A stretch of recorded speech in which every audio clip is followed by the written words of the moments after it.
خوش آمدید ایک مرتبہ پھر آپ کو ٹرانسمیشن میں عشق حسین رضی اللہ تعالی عنہ میں بول خوش آمدید کہتے ہیں. ہمارے ساتھ تشریف فرمائیں.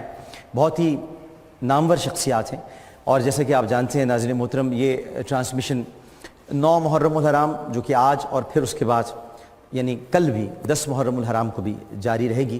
اور ہمارے یہ دونوں مہمان آپ کے سوالات کے جوابات دینے کے لیے بہت سارے سوالات ای میل کے تھرو آئے ہیں جو ہم نے نمبر دیا تھا اسکرین پر، ہمیں کال کر کے لوگوں نے لکھوائے ہیں. لیکن کچھ سوالات ہیں جو بہت امپورٹنٹ ہیں اور وہ پوچھنا وقت کی ضرورت بھی ہے. تشریف فرمائیں. میرے ساتھ مجدد مسلک اہل سنت حضرت مولانا محمد شفیع اکاڑوی رحمہ اللہ کے صاحبزادے ہیں آپ. علامہ شفیع اکاڑوی اکیڈمی العالمی کے سربراہ ہیں. بہت قابل احترام علامہ ڈاکٹر کوکب نورانی اکاڑوی صاحب. السلام علیکم. وعلیکم السلام ورحمۃ اللہ. مزاج کی نظر مہربانی. ان کے ساتھ تشریف فرمائیں ہمارے بہت ہی محترم اور ان سے ایک بہت پیار اور عقیدت کا رشتہ ہے. ماشاءاللہ جب بیان فرماتے ہیں تو آپ دیکھیے گا ان کا ایک خاص انداز ہے. ابو حفص حضرت سید مظفر شاہ قادری صاحب. السلام علیکم. جی وعلیکم السلام. مزاج کی نظر. الحمدللہ.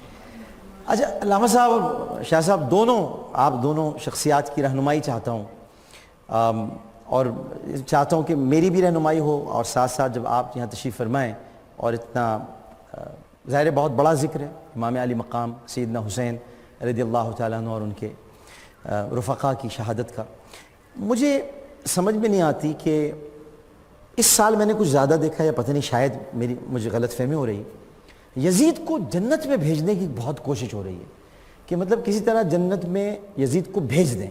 اور یہ قسطنطنیہ کی حدیث ہے اور تمام اول جیشن اس کی بات کر کے، تو میری ذرا رہنمائی فرمائیں ایسا کچھ ہے، ہوا تھا تو مطلب یہ جو زور لگ رہا ہے ایک طرف سے یا کیا ہے یہ؟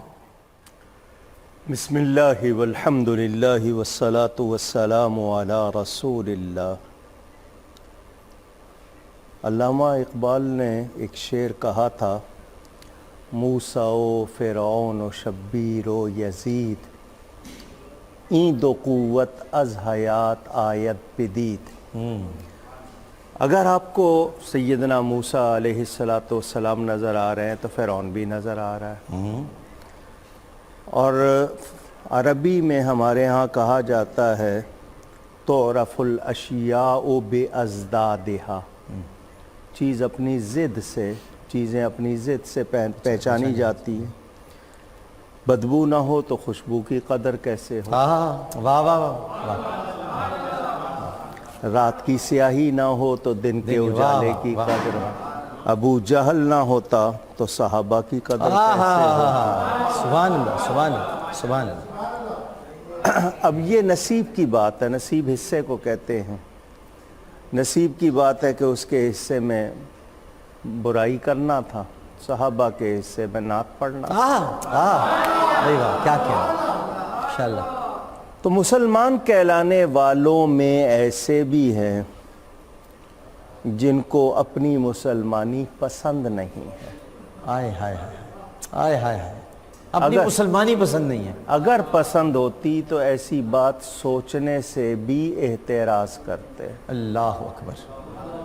ان کے اپنے باپ بیٹے بہن ماں کو کوئی ٹیڑھی آنکھ سے دیکھ لے اسے تو یہ کبھی جنت میں نہیں جانے دیں گے. انسان کی سوچ میں اور کردار میں جو خرابی ہوتی ہے، دیکھنے والے اور تجربہ یہ بتاتا ہے یا تو اس بندے کی اصل درست نہیں ہوتی، صحیح، یا غذا درست نہیں ہوتی. درست. تربیت اور دوسری چیزیں وہ بعد میں آتی ہیں ظاہر ہے. ایک شخص اگر ایمان والا ہے تو حب رسول ایمان کا وہ بلکہ ایمان کی بنیاد ہے. بے شک بے شک. اگر رسول اللہ صلی اللہ علیہ وسلم کی محبت نہیں اور ان کی تعظیم نہیں تو لاکھ کلمہ پڑھ لے. شیطان نے بہت پڑھا، نمازیں بھی بہت پڑھی جی، علم کا دعویٰ بھی بہت کیا، مگر تعظیم نہیں تھی، کچھ کام نہیں آیا. ڈاکٹر صاحب اس مسئلے میں مزید جتنا بھی کہوں میں اپنا درد بیان نہیں کر سکتا جب ایسی باتیں سنتا ہوں. کتنی تکلیف ہوتی ہے، جواب تو دے دیتا ہوں، لیکن تکلیف کے مسلمان ہو کر. اچھا یہ تکلیف آپ کو ہوتی ہے، میں سوچ رہا ہوں کہ رسول کو کتنی تکلیف ہوتی اب ہے. میں یہ ایذائے رسول کا ہی موجب اسی وجہ سے تکلیف ہوتی ہے نا کہ حضور صلی اللہ علیہ وسلم کو میرے پیارے نبی پاک صلی اللہ علیہ وسلم اپنا ایک بال مبارک ہاتھ میں لیتے ہیں اور خود فرماتے ہیں میرے ایک بال کو بھی جس نے اذیت پہنچائی.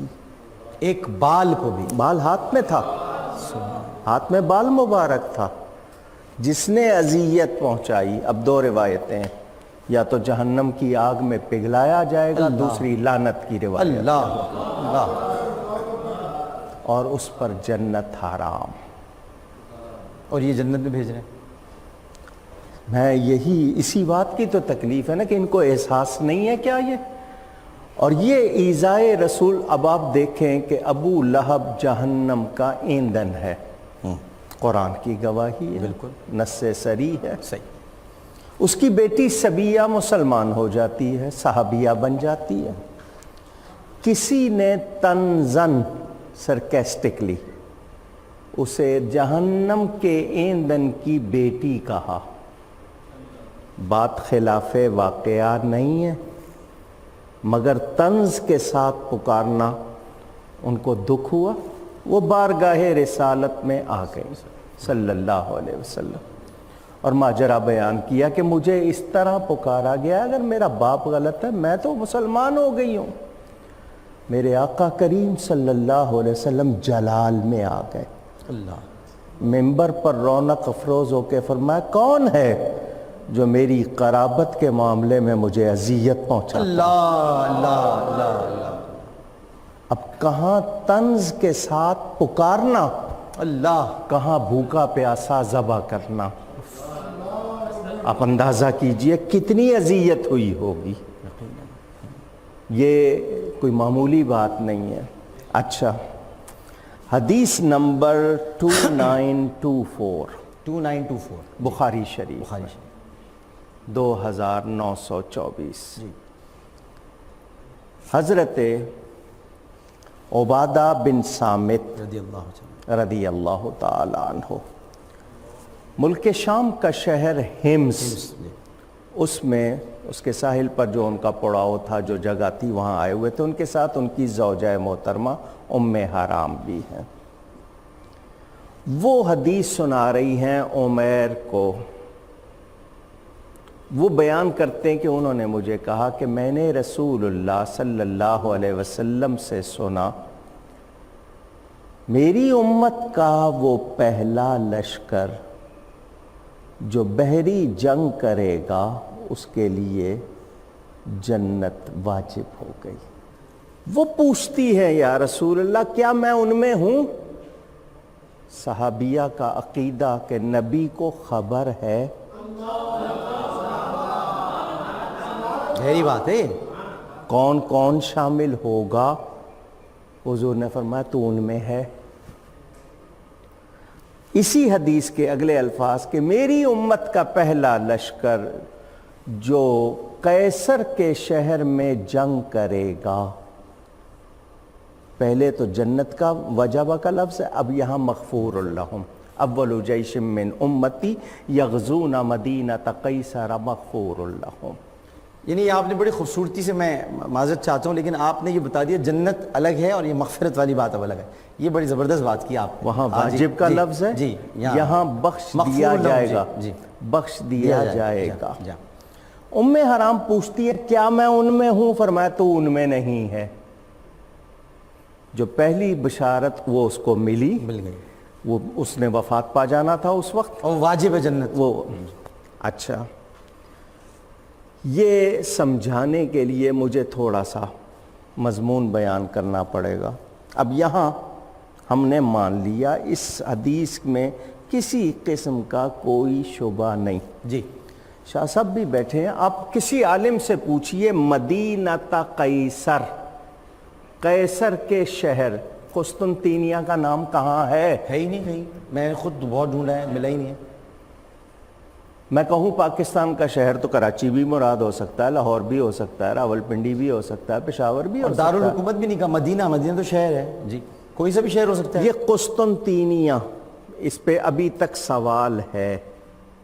اگر بالفرض قسطنطینیہ ہی ہے جس کا نیا نام اس وقت استنبول ہے، ترکی کا شہر، وہی مراد ہے، تو قید پہلے لشکر کی موجود ہے، جی، اور یہ 49 ہجری 49 آفٹر ہجرہ سے پہلے 4 مرتبہ لشکر کشی ہو چکی۔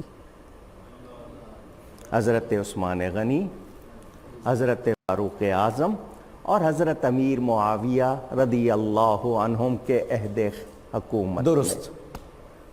تو قید تو پہلے لشکر کی ہے، میرے نبی کو پہلے ہی پتا تھا، وہ اللہ کی عطا سے سب کچھ جانتے تھے۔ اگر زبردستی دھونس کے ساتھ یہ جنت کے حقدار بننے کی کوشش کرنے والے کہتے ہیں نہیں قسطنطینیہ ہی مراد ہے، تو وہ بھی پہلا لشکر سفیان بن عوف کی سربراہی میں گیا۔ جی، اس کو فرقدونہ کے مقام پر تکالیف، بیماریوں کا، بھوک کا سامنا ہوا۔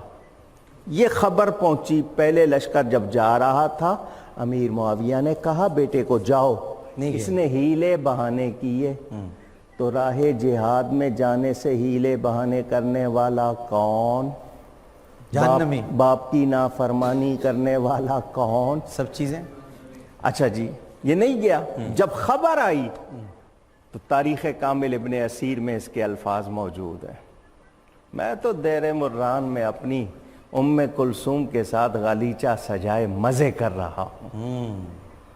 اچھا ہوا میں نہیں گیا، ورنہ مجھے بھی بھگتنا پڑتا۔ اب یہاں پر علماء فتویٰ دیں، ہم سے نہیں لیجئے، علماء سے ان سے لیجئے، ان سے لیجئے جو جنت پہنچانا چاہ رہے ہیں۔ اس بات پہ تو ان کے والد کو بھی غصہ آیا تھا، جبھی تو بھیجا، اب جا تو۔ اب حضرت امیر معاویہ قسم اٹھا لیتے ہیں کہ لوگ کیا کہیں گے، اور پھر یہ بات چونکہ شرعی گرفت والی ہے، شرعی پکڑ ہوتی ہے اس میں، انہوں نے قسم اٹھا لی تجھے زبردستی بھیجوں گا، تو اپنی مرضی سے تو جانا ہی نہیں چاہتا تھا، زبردستی بھیجا گیا۔ جہاد کے لیے اخلاص چاہیے، نیت چاہیے، اپنا ذوق چاہیے، رائے خدا میں سر کٹانے کا جذبہ چاہیے، زبردستی بھیجا گیا۔ تو اب وہ لشکر بھی، اس میں بھی یہ دوسرے لشکر میں گیا، حالانکہ 4 مرتبہ پہلے ہو چکا، اب اس لشکر میں بھی یہ پہلے میں نہیں ہے، دوسرے میں گیا ہے۔ چلیں جی، میں مانتا ہوں کہ جہاد پچھلے گناہوں کا کفارہ بن جاتا ہے، مانتا ہوں۔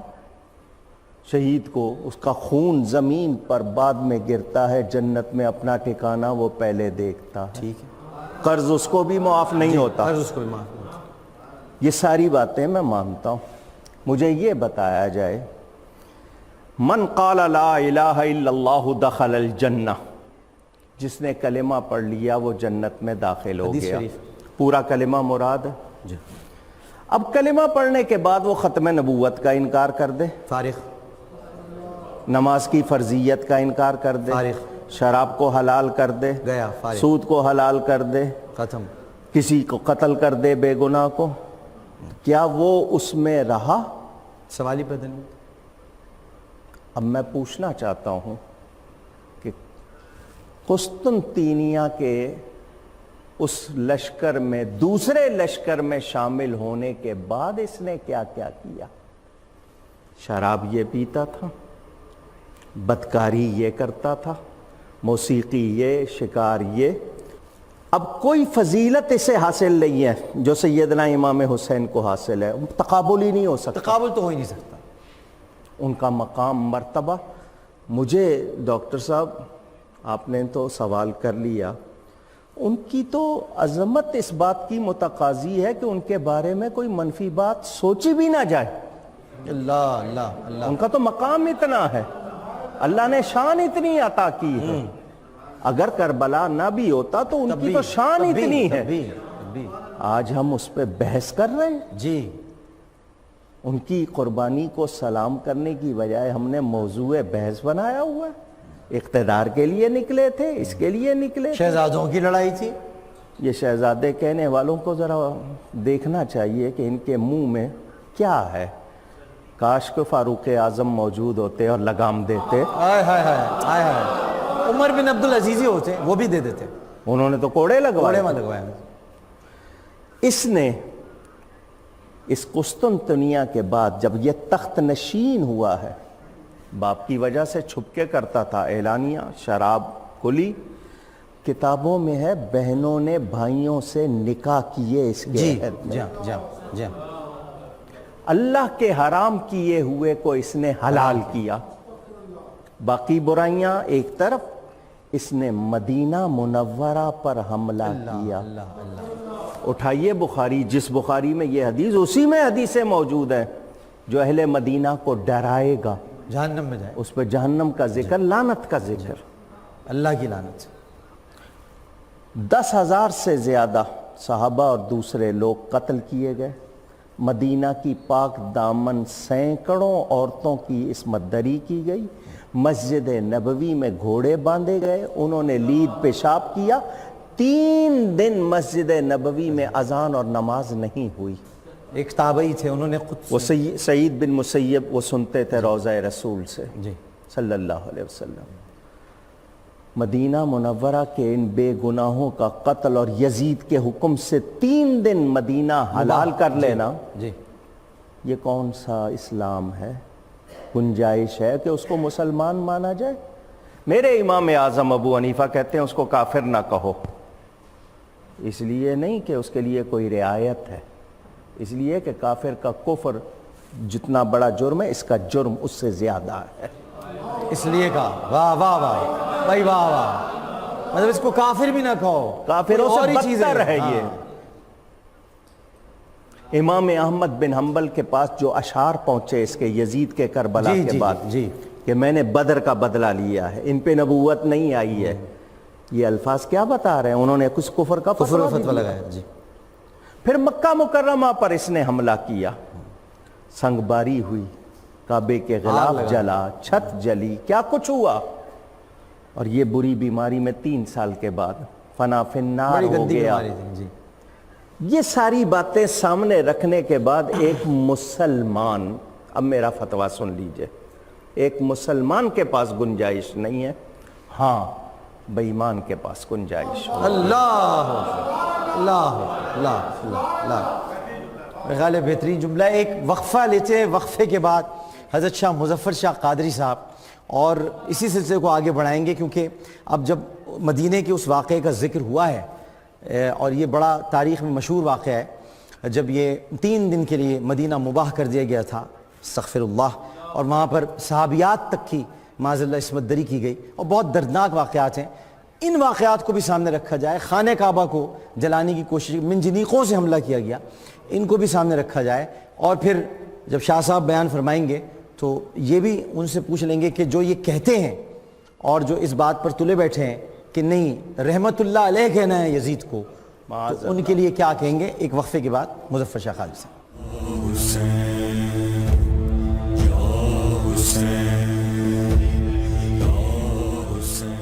عشق حسین